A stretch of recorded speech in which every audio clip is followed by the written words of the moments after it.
আজকে একটি unique recipe try করেছি, যা হচ্ছে কচুর ফুলের বড়া।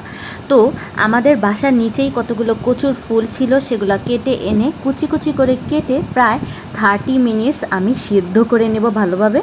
তা না হলে কিন্তু গলা চুলকানোর সম্ভাবনা থাকতে পারে।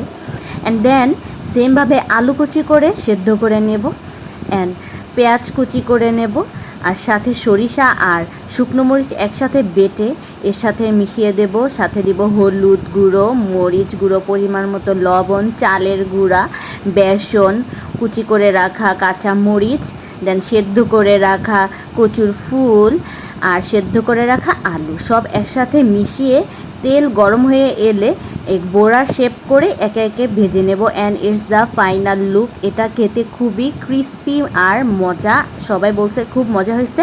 অ্যান্ড এটা আমার ফার্স্ট টাইম ছিল, সো ইউ ক্যান ট্রাই। এটা খুব খুব খুব মজা।